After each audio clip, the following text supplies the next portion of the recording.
Hello అండి.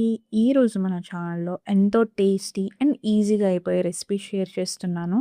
అదే లాప్సీ అండి. దీన్ని గోధుమ రవ్వ కేసరి అని కూడా అంటారు. ఈ లాప్సీని ప్రిపేర్ చేయడం చాలా కష్టమేం కాదండి. చాలా ఈజీగా తక్కువ ఇంగ్రీడియెంట్స్‌తో త్వరగా చేసేయొచ్చు. దీన్ని ప్రసాదాల కింద కూడా చాలామంది చేసుకుంటూ ఉంటారు. సో, పదండి ఎలా చేస్తారో చూద్దాము. స్టవ్ మీద కుక్కర్ పెట్టుకొని 2 టేబుల్ స్పూన్స్ నెయ్యి వేయండి. మన దగ్గరున్న జీడిపప్పు, బాదం, కిష్మిష్ ఇలా మనకి నచ్చిన డ్రై ఫ్రూట్స్‌ని వేసి లో ఫ్లేమ్‌లో మాత్రమే 2 మినిట్స్ వరకు గోల్డెన్ బ్రౌన్ కలర్ వచ్చే వరకు రోస్ట్ చేసుకొని ఇలా వేరే ప్లేట్‌లోకి తీసుకోండి. అదే కుక్కర్‌లో 1 కప్పు వరకు గోధుమ రవ్వని వేసుకోండి. దీన్ని బన్సీ రవ్వ అని కూడా అంటారు. గుర్తుంచుకోండి, గోధుమ రవ్వ మాత్రమే వెయ్యండి. రవ్వ మీడియం ఫ్లేమ్‌లో 2-3 మినిట్స్ రోస్ట్ అయిన తర్వాత 1 కప్పుకి 3 కప్పుల వాటర్‌ని వేసుకోవాలి. ఇప్పుడు కుక్కర్‌ని క్లోజ్ చేసుకొని మీడియం ఫ్లేమ్‌లో మాత్రమే 2-3 విజిల్స్ వచ్చే వరకు వెయిట్ చేయండి. రవ్వ అయితే ఉడికిపోయి ఉంటదండి. నేనైతే మీడియం ఫ్లేమ్‌లో 2 విజిల్స్ ఇచ్చాను. మీరు కావాలంటే ఇంకో విజిల్ కూడా ఇచ్చుకోవచ్చు. సో, ప్రెషర్ అంతా కంప్లీట్‌గా ఎళ్ళిపోయిన తర్వాత కుక్కర్ ఓపెన్ చేసి ఒకసారి అటు ఇటు తిప్పుకోండి. కింద ఏం అంటకుండా ఉందేమో చూసుకోండి.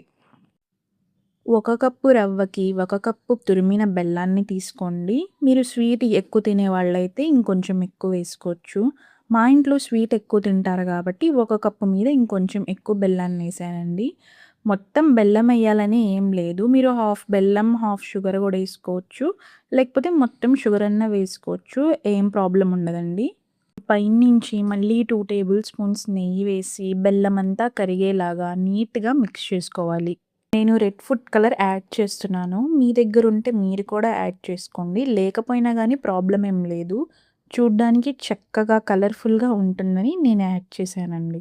ఇప్పుడు లాస్ట్‌కి 4 ఇలైచీలు లేకపోతే మీ దగ్గర ఇలైచీ పౌడర్ ఉంటే 1 టీ స్పూన్ ఇలైచీ పౌడర్ వేసుకొని బాగా మిక్స్ అయ్యేలా మిక్స్ చేసుకొని, మనం ముందుగా రోస్ట్ చేసి పక్కన ఉంచుకున్న డ్రై ఫ్రూట్స్ ఉన్నాయి కదా! అవన్నీ నీట్‌గా పైనుంచి వేసుకొని బాగా కలుపుకోండి. అంతే అండి. ఎంతో టేస్టీ అండ్ ఈజీగా కుక్కర్‌లో 10 మినిట్స్‌లో అయిపోయే ఈజీ రెసిపీ అండి ఇది లాప్సీ. ఎప్పుడూ ఒకే రకమైన స్వీట్స్ కాకుండా ఇది కూడా ట్రై చేయండి. ఇది చాలా అంటే చాలా బాగుంటుంది. ఒక్కసారి ట్రై చేయండి. మళ్ళీ మళ్ళీ చేసుకొని తింటూ ఉంటారు మీరు. ఇది ఫెస్టివల్స్‌కి కానీ, ఇంట్లో చిన్న ఫంక్షన్స్‌కి కానీ, లేకపోతే గెట్ టుగెదర్స్‌కి కానీ పర్ఫెక్ట్ కాంబినేషన్ అండి. మీరు కూడా ఈ రెసిపీ ట్రై చేసి ఎలా వచ్చిందో నాకు కామెంట్స్ సెక్షన్‌లో చెప్పండి. మీకు ఈ వీడియో నచ్చితే లైక్ చేయండి, షేర్ చేయండి, సబ్స్క్రైబ్ చేయడం మర్చిపోవద్దు. మళ్ళీ మీ ముందుకి వేరే రెసిపీతో వస్తాను. Until then bye bye.